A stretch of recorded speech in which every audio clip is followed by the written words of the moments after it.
Okay. So let me unplug my smart charger.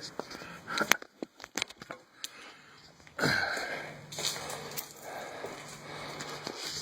then we'll see how this goes. I just started it yesterday.